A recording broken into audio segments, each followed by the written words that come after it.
അസ്സലാമു അലൈക്കും വറഹ്മത്തുള്ളാഹി. പ്രിയപ്പെട്ട സുഹൃത്തുക്കളെ, ഇപ്പോൾ സോഷ്യൽ മീഡിയ തുറന്നു കഴിഞ്ഞാൽ ഏറ്റവും കൂടുതൽ കാണാൻ കഴിയുന്ന ഒന്നാണ്.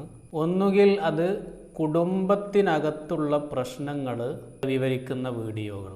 അതിൽ മാതാപിതാക്കൾ, ഭാര്യ, മക്കൾ, നാട്ടുകാർ, കുടുംബക്കാർ, ഇങ്ങനെ കുടുംബത്തിൻ്റെ അകത്ത് ഒരു വീട്ടിനുള്ളിൽ നടക്കുന്ന പ്രശ്നങ്ങളൊക്കെ ഒരു കോണ്ടൻ്റ് ആക്കിയിട്ട് അത് ഇവർ മുമ്പേ സ്ക്രിപ്റ്റ് തയ്യാറാക്കിയിട്ട് നടത്തുന്നതാണ് എന്നാണ് വ്യക്തിപരമായിട്ട് എനിക്ക് തോന്നിയിട്ടുള്ള പല കാര്യങ്ങളും.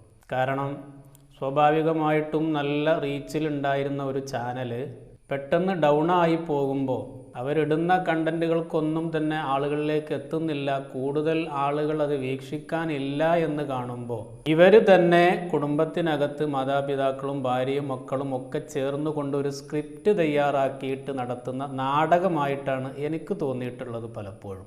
കാരണം ഇത് ഒരു പ്രത്യേക സാഹചര്യത്തിൽ അവരിങ്ങോട്ട് പ്രശ്നം വരുന്നു, അതിന് തൊട്ട് മുമ്പ് വരെ യാതൊരു പ്രശ്നങ്ങളുമില്ല. ഈ പ്രശ്നം കഴിഞ്ഞ് കുറച്ച് കഴിഞ്ഞിട്ട് നോക്കുമ്പോൾ യാതൊരു പ്രശ്നവുമില്ല. അപ്പോൾ ഇതിൻ്റെ ഇടയ്ക്ക് നടന്ന സംഭവം എന്താണ്? ഇത് ഇവർ തന്നെ തയ്യാറാക്കിയിട്ടുള്ള ഒരു നാടകം എന്ന് വേണമെങ്കിൽ പറയാം. ഇപ്പോൾ നടന്നുകൊണ്ടിരിക്കുന്ന പല സംഭവങ്ങളും ഇങ്ങനെയാണ്. നമ്മൾ പ്രത്യേകം മനസ്സിലാക്കേണ്ടത് മലയാളികൾക്ക് ഇത്തരം കാര്യങ്ങളോടാണ് കൂടുതൽ താല്പര്യം എന്ന വീക്ക്നെസ്സിനാണ് ഇവരെന്ത് ചെയ്തിട്ടുള്ളത്, മുതലെടുക്കുന്നത്. അഥവാ മലയാളികളെ സംബന്ധിച്ചിടത്തോളം എപ്പോഴും സ്വന്തം കാര്യം അവർക്കത് വലിയൊരു പ്രശ്നമല്ല, മറിച്ച് മറ്റുള്ളവൻ്റെ വിഷയം അതറിയാനാണ് കൂടുതൽ താല്പര്യം. സ്വന്തം വീട്ടിൽ ഇനി ആകെ പ്രശ്നമാണ് എങ്കിലും മലയാളികൾക്ക് പൊതുവെ താല്പര്യം അപ്പുറത്തെ വീട്ടിലെ അല്ലെങ്കിൽ മറ്റവൻ്റെ വീട്ടിലെന്തെങ്കിലും പ്രശ്നങ്ങളുണ്ട് എന്നുണ്ടെങ്കിൽ അത് അറിയാനും അത് കൂടുതൽ അന്വേഷിക്കാനും അത് കേൾക്കുമ്പോൾ ഒരു പ്രത്യേക ആനന്ദം മലയാളികൾക്ക് പൊതുവേ ഉണ്ട്.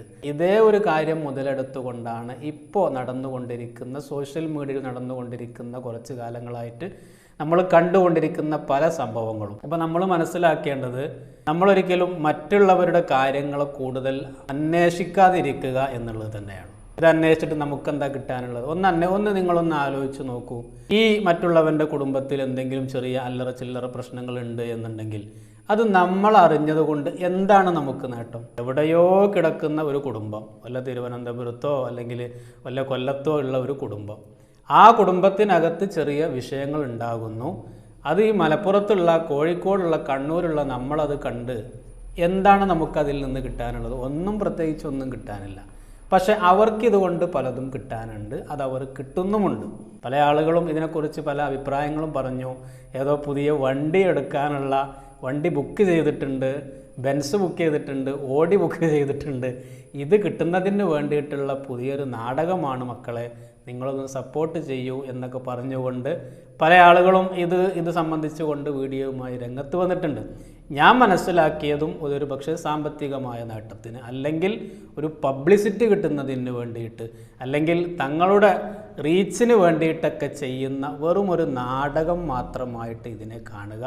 നമ്മൾ ഇത്തരം കാര്യങ്ങൾ ഒരു ആവശ്യവുമില്ലാത്ത അല്ലെങ്കിൽ അറിഞ്ഞതുകൊണ്ട് പ്രത്യേകിച്ച് യാതൊരു നേട്ടവുമില്ലാത്ത കാര്യങ്ങൾക്ക് വേണ്ടിയിട്ട് നമ്മുടെ വിലപ്പെട്ട സമയം നമ്മൾ നഷ്ടപ്പെടുത്താൻ പാടില്ല. സോഷ്യൽ മീഡിയ നടന്നുകൊണ്ടിരിക്കുന്ന മറ്റൊരു ചതിക്കുഴിയാണ് 1000 രൂപ കൊടുക്കൂ അല്ലെങ്കിൽ 1500 രൂപ കൊടുക്കൂ, ഈ കാണുന്ന 2 നില വീട്, ഈ വീട്ടിന് മുന്നിൽ നിർത്തിയിരിക്കുന്ന കാറ്, ഇതിൻ്റെ മുന്നിൽ നിർത്തിയിട്ടിരിക്കുന്ന വണ്ടികൾ, പിന്നെ അതുപോലെ തന്നെ വേറെയും പല സാധനങ്ങളൊക്കെ കാണിച്ചിട്ട് വെറും 1500 രൂപക്ക് നിങ്ങൾക്കിതാ കിട്ടാൻ പോകുന്നു എന്ന് പറഞ്ഞു വരുമ്പോൾ പല ആളുകളും ഇതും ആഗ്രഹിച്ചുകൊണ്ട് ചോദിക്കുന്ന പണം അവർക്ക് കൊടുക്കുന്നു. എന്നിട്ട് എന്താണ്, ഇതെല്ലാവർക്കും കിട്ടൂല, ഒരാൾക്ക് മാത്രമേ കിട്ടുള്ളൂ.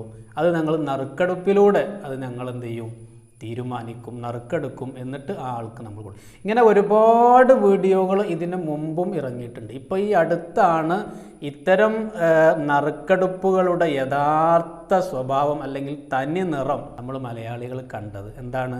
വെറും തട്ടിപ്പായിരുന്നു. അഥവാ അത് എടുക്കുന്നത് തന്നെ ഇവർ തയ്യാറാക്കിയിട്ടുള്ള ഒരാൾ. അപ്പോൾ ഇതൊക്കെ ഇവൻ്റെ 5 ആളുകളുണ്ടാവും. ഈ ആളുകൾ ആദ്യം തന്നെ ഇത് എങ്ങനെയാണ് നറുക്കെടുക്കേണ്ടത്, ഇതിൻ്റെ പിന്നിൽ നമ്മൾ എങ്ങനെ കളിക്കണം, അതിനു വേണ്ടി ഇവർ തന്നെ ഈ സ്ക്രിപ്റ്റ് തയ്യാറാക്കിയ ആളുകൾ തന്നെ നറുക്കെടുക്കുന്നു. അതിൽ നിന്ന് ഈ കൂട്ടത്തിൽപ്പെട്ട അഥവാ ഇവരുമായി ബന്ധപ്പെട്ട ഇതൊക്കെ മുൻകൂട്ടി ഇവർ പ്ലാൻ ചെയ്തിട്ടുണ്ട്. നമ്മൾ നറുക്കെടുക്കേണ്ടത് ഇന്നാലിന്ന ആളെ ആയിരിക്കണം. അതിനു വേണ്ടി ആ പെട്ടിയിൽ ചില കുതന്ത്രങ്ങളൊക്കെ അവർ ചെയ്തു വെക്കും. ആ രൂപത്തിൽ എടുക്കുന്ന ആൾ ഇവർ പറഞ്ഞതുപോലെ ചെയ്യുന്നു, അയാൾക്ക് എന്തെങ്കിലും കൊടുക്കുന്നുണ്ടാകും. ഇതിന് നല്ലൊരു കമ്മീഷൻ കിട്ടുമല്ലോ. നിങ്ങളൊന്ന് ആലോചിച്ച് നോക്കൂ, വെറും 1000 രൂപക്ക് ഏകദേശം 2-3 കോടി രൂപ വില വരുന്ന ഒരു വീടും കാറുമൊക്കെ കിട്ടുമ്പോൾ പ്രത്യേകിച്ച് മലയാളികൾ എടുത്തു ചാടും. കാരണം എങ്ങാനും ബിരിയാണി കിട്ടിയാലോ എന്ന് കരുതിയിട്ട് മലയാളികൾ എടുത്തു ചാടും. ഇങ്ങനെ ലക്ഷക്കണക്കിന് ആളുകളുടെ കയ്യിൽ നിന്ന് 1000ഉം 1500 രൂപ കിട്ടിയാൽ തന്നെ ഇവർക്ക് ഉദ്ദേശിച്ചതിൻ്റെയും ഇരട്ടി തുക അവർക്ക് കിട്ടും. പിന്നെ ഈ നറുക്കെടുക്കുന്ന പെട്ടിയിൽ ചെറിയ കൃത്രിമം കാണിക്കാൻ ആ കിട്ടിയ പൈസയിൽ നിന്ന് കുറച്ച് 4-5 ലക്ഷം കൊടുത്തു കഴിഞ്ഞാൽ ഇഷ്ടം പോലെ ആളുകൾ, സെലിബ്രിറ്റികൾ, ഇൻഫ്ലുവൻസേഴ്സ്, എന്താണ് പോലെ ഇൻഫ്ലുവൻസ് കൊടുക്കുന്നത് ജനങ്ങൾക്ക്. ഈ രൂപത്തിൽ ആളുകളെ പറ്റിച്ചുകൊണ്ട് ഒരുപാട് പണം ഉണ്ടാക്കുന്നു. അപ്പോൾ അതുകൊണ്ട് ഇതും നമ്മൾ ശ്രദ്ധിക്കുക, ഇതും ഒരു ചതിക്കുഴിയാണ്.